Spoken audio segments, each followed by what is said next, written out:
Varicose veins తో బాధపడుతున్నారా? మన ఏవిస్ హాస్పిటల్లో 4500 రూపాయల లేజర్ స్కానింగ్ ఉచితం. నమస్తే రమగారు. నమస్తే జయ. రమగారు, హ్మ్.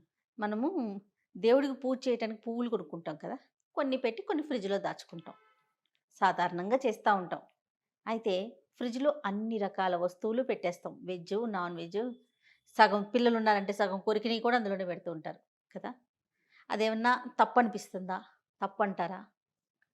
మళ్ళీ ఎలా ఆ అంటావు? పువ్వులే తీసి దేవుడికి పెడతాం కదా! హ్మ్. నాకు మెయిన్‌గా ఎక్కడ అనిపించిందంటే నాన్ వెజ్ దగ్గర అనిపించిందండి. పిల్లలదేముంది వాళ్ళు పాపం తెలిసి తెలియక చేస్తారనుకోండి. నాన్ వెజ్ ఐటెమ్స్ ఫ్రిడ్జ్‌లో పెడతాం. పువ్వులు కూడా ఫ్రిడ్జ్‌లోనే పెడతాం. ఏమన్నా తప్పా రమ్మగారు? దీనికి 2 పాయింట్లు ఉన్నాయి జయ.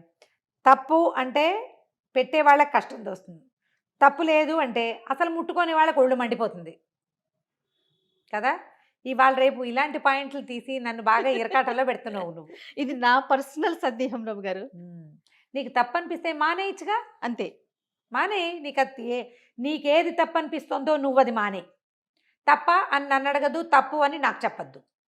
నీ పాయింట్ అర్థమైందా? Got my point? Yes. Yes. 100% ఎవరింట్లో విధానం వాళ్ళది. వాళ్ళది. మీ మీ ఇంట్లో ఇలాగే చేస్తున్నారా, మేము అలా చేస్తున్నాం అని చెప్పొద్దు. హ్మ్. నీకు నచ్చితే పాటించు, లేకపోతే మానే. ఫ్రిడ్జ్ ఒక సార్వజనీన వస్తువు మన కర్మానికి. ఇప్పుడు అందులో మినపిండి పెడతాం, బియ్య పిండి పెడతాం, ఇంకో పిండి పెడతాం. మా ఫ్రిడ్జ్లో ఫ్రీజర్లో అన్నీ నిలవ పెట్టుకునే పప్పులు ఉప్పులు పసుపు కుంకంతో సహా నేను ఫ్రిడ్జ్లోనే పెట్టుకుంటా. కాకపోతే మేము ఒక్కొక్కళ్ళకి ఒక్కొక్క నియమం ఉంటుంది. అవును. నేను వండిన కూరలు, ఉడికిన పదార్థం, అన్నం లాంటివి ఫ్రిడ్జ్లోకి రావు, మేము హ్మ్. పెట్టాం. హ్మ్. పచ్చళ్ళు ఫ్రిడ్జ్లో పెట్టను, లాభం స్ట్రిక్ట్‌లీను. లేదు. లాభం లేదు. కేవలం పాలు, పెరుగు, వెన్న, నెయ్యి కూరగాయలు. ప్యాకెట్లు ఏమైనా ఎక్స్ట్రా వస్తే నెయ్యి, మినపిండి, కూరగాయలు, సగం తిన్న ఆహార పదార్థాలు, నథింగ్ డూయింగ్. మా పిల్లలు చిన్నప్పుడు కూడా మేము పెట్టలేదు. ఇప్పుడు ఫ్రిడ్జ్లో పువ్వులు కూడా పెట్టుకోవట్లేదు ఇవాళ రేపు మేము. ఫ్రిడ్జ్ పువ్వులు కూడా లేవు. ఎవరి నియమం ఎవరి పద్ధతి వాళ్ళది. అది వేరే ఎరలో పెట్టుకుంటాము, ఆ! వేరే షెల్ఫ్‌లోనే వేరే పెడతాం షెల్ఫ్లో అనుకోండి. పెట్టుకుంటాము. మరి ఏం చేస్తాం? సూక్ష్మాల్లో మోక్షం. దానికోసం ఇంకో ఫ్రిడ్జ్ కొనగలుగుతాము, కొనలేము. పువ్వుల కోసం ఏంటి ఒక పూల ఫ్రిడ్జ్ కోసమే? పెట్టగలమా? చూడు ఎంత క్వశ్చన్ వచ్చిందో నీకు. వెంటనే కళ్ళు పెద్దవి చేస్తున్నావు నువ్వు. చేయలేవు. హ్మ్. మరి ఏం చేస్తావో చెప్పు. నీ వెసులుబాటును బట్టి నువ్వు చేసుకుంటావు కదా. హ్మ్. దీన్ని ఎవరికైనా చెప్పద్దు, ఎవరిని అడగద్దు. నేను అట్లా. ఇలా చేస్తున్నాను, నువ్వు నాకు చెప్పక్కర్లేదు. అంతే. సలహాలు సూచనలు వద్దంటారు. ఏమీ వద్దు, అడగద్దు, చెప్పద్దు. రెండు లేదు. రెండూను. ఏమిటి మీ ఇంట్లో మీరు నాన్ వెజ్ ఫ్రిడ్జ్లో పెట్టుకుంటారు, పువ్వులు పెడితే ఆ పువ్వులు దేవుడికి ఎలా పెడతావు? ఏమి నాన్ వెజ్ ఒకడు, పువ్వులు ఇంకోడు సృష్టించాడా మనకి? చెప్పు. హ్మ్. దానిని నీ తిండిగా చేసిన వాడెవడు? దీన్ని నీ పువ్వులుగా పూజకు ఉపయోగించుకోమని చెప్పిన వాడెవడో చెప్పు. ఆ తాత పేరు అమ్మ అమ్మ అమ్మ వాళ్ళ నాన్న, ఈయనేమో నాన్న వాళ్ళ నాన్ననా? తెలీదు రమ్మగారు. కాదుగా. తెలీదు. తెలీదు. ఈ మొత్తానికి ఒకడేనమ్మా తాత. దానికి దీనికి కూడా. హ్మ్. నాన్ వెజ్ని నీకు ఆహారంగా చేసిన వాడు కొంతమంది, మీరు ఇవి తినండిరా, తిని బలిసి బలంగా ఉండి పని చేయండి అని చెప్పాడు ఒక ఆయన. ఈ పువ్వు కోసి దేవుడికి పెట్టుకొని చెప్పాడు. ఈ మొత్తం చెప్పిన వాడు ఒకడే. అవి సుకుమారంగా పుట్టించిన వాడు, దీన్ని ఇలా చేసిన వాడు ఒకడేనమ్మా. తత్వం గ్రహించుకోవద్దు మనం హ్మ్. కదా. ఖచ్చితంగా నువ్వు ఆ రమ్మగారు. డిఫరెన్స్ని నువ్వు ఫీల్ అవుతున్నావు, ఆయనకి ఏమీ లేదు.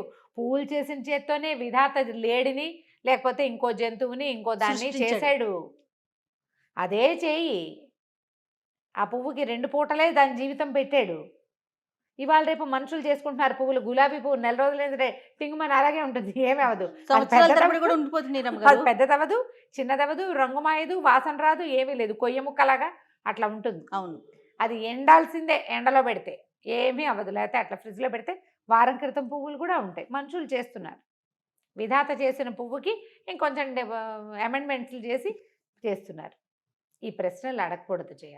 హ్మ్. అసలు నీ విధానాన్ని బట్టి నువ్వు చేసుకో. నీకు తప్పు అనిపిస్తుంది అనుకో, హ్మ్. మానేసి. అంతే. నీకేది సరైంది అనిపిస్తుందో అది చేసుకో. నీ సరైంది ఎదుటి వాళ్ళకు కూడా సరైంది అవ్వాలని భావించద్దు. నీ తప్పు ఎదుటి వాళ్ళకి తప్పుగా ఉండదు. ఇప్పుడు నాకు కావాల్సిన సరైన సమాధానం మీ వైపు నుంచి రాబట్టాలని ప్రయత్నించకూడదు. ప్రయత్నించకూడదు. నాకు ఎస్ అయితే మీరు కూడా ఎస్ చెప్పాలని, ఆ. నేను నో అయితే మీరు కూడా నో No చెప్పాలనే భావన వదిలేయాలి. వదిలేయాలి. యాక్చువల్గా నా ప్రశ్న కాదు రమ్మగారు, ఆ, ఎవరో అడిగారు నన్ను. ఎవరినైనా ఇదే ఆన్సర్. అంతే అంతే. నీ వెసులుబాటుని బట్టి చేసుకో. అంతే. నేను కరెక్ట్గా చెప్తున్న ఏ విషయమైనా జయ, ఎవరిని మనం అందరినీ సాటిస్ఫై చేయటం మన వల్ల కాదు. ప్రతిదానికి రెండు ఉంటాయి కదండి. కరం అంటే కప్ప కోపం, విడవం అంటే పాము కోపం. ఈ కప్ప పాము ప్రపంచం నిండా ఉంటాయి, సగం అవి సగం ఇవి, రెండు సమానంగా ఉంటాయి. వీళ్ళని సపోర్ట్ చేసామా వాళ్ళకి కష్టం తోస్తుంది, వాళ్ళని సపోర్ట్ చేసామా వీళ్ళకి కష్టం తోస్తుంది. మధ్య మార్గంగా ఎలా వెళ్ళాలి? నీ ఏడుపు నువ్వు ఏడు, నీ చావు నువ్వు చావు అని చెప్పాలి మనం. తెలివిగా. అంతే. కేర్ఫుల్గా చేసుకోండి. మీకు తప్పు అనిపిస్తే ఇలా జాగ్రత్త పడండి. ఏం కాదు నేను ఇలాగే పెట్టుకుంటున్నాము, ఎప్పటి నుంచో పెడుతూనే ఉన్నాము, ఇన్నాళ్ళు రాని కోపం దేవుడికి ఇవాళ వస్తుందా అని అనుకుంటే కనుక మీదే చాయిస్. దీని మీద అసలు ఉత్తర ప్రశ్నలు జవాబులు లేవు. ఓకే, నేను చెప్పను. ఆల్రెడీ మొత్తం చెప్పారు రమ్య గారు. ఇక ముందంటే ఇప్పుడు నువ్వు అయిపోయావు, కామెంట్లు రావా మనకి? వస్తాయి కదా అమ్మా. ఇవి ఎలా ఉంటుందంటే భగవదారాధన, ఆహారం, ఇవి రెండు మనుషులకి అవసరం. ఆరాధనా క్రమము, పూజా విధానము మనదే, అంతే. ఆహారం కూడా మనదే. ఈ రెండు ప్రతి ఇండివిజువల్కి ఉంటాయి, వాళ్ళ ప్రకారం చేసుకుంటారు. మనం ఇంకోళ్ళని కామెంట్ చేయొద్దు. ఎస్. ఇప్పుడు ఏం తిన్నా, ఎలా ఉన్నా, ఏం చేసినా, అశుద్ధమో శుభ్రమో ఎలా ఉన్నా, వాళ్ళకి భగవంతుడు వాళ్ళని చేసినట్టే మనని చేశాడు, మనని చేసినట్టే వాళ్ళని చేశాడు. ప్రతి వాళ్ళకి బతికే అర్హత, అవకాశము ఇచ్చినట్టుగానే ఆరాధన చేసుకునేది కూడా ఇచ్చాడు. వాళ్ళ విధానాన్ని బట్టి వాళ్ళని చేసుకొని ఇవ్వాలి, కానీ మనం జస్ట్ జడ్జిమెంట్లలోకి వాటిలలోకి వెళ్ళకూడదు. సూపర్. ఆరాధనా క్రమము, పూజా విధానము మనదే, అంతే. ఆహారం కూడా మనదే. ఈ రెండు ప్రతి ఇండివిజువల్కి ఉంటాయి, వాళ్ళ ప్రకారం చేసుకుంటారు. మనం ఇంకోళ్ళని కామెంట్ చేయొద్దు. ఎస్. ఇప్పుడు ఏం తిన్నా, ఎలా ఉన్నా, ఏం చేసినా, అశుద్ధమో శుభ్రమో ఎలా ఉన్నా, వాళ్ళకి భగవంతుడు వాళ్ళని చేసినట్టే మనని చేశాడు, మనని చేసినట్టే వాళ్ళని చేశాడు. ప్రతి వాళ్ళకి బతికే అర్హత, అవకాశము ఇచ్చినట్టుగానే ఆరాధన చేసుకునేది కూడా ఇచ్చాడు. వాళ్ళ విధానాన్ని బట్టి వాళ్ళని చేసుకొని ఇవ్వాలి, కానీ మనం జస్ట్ జడ్జిమెంట్లలోకి వాటిలలోకి వెళ్ళకూడదు. సూపర్. ఇది బెస్ట్. అంతే రమ్య గారు, అంతే. నమస్తే.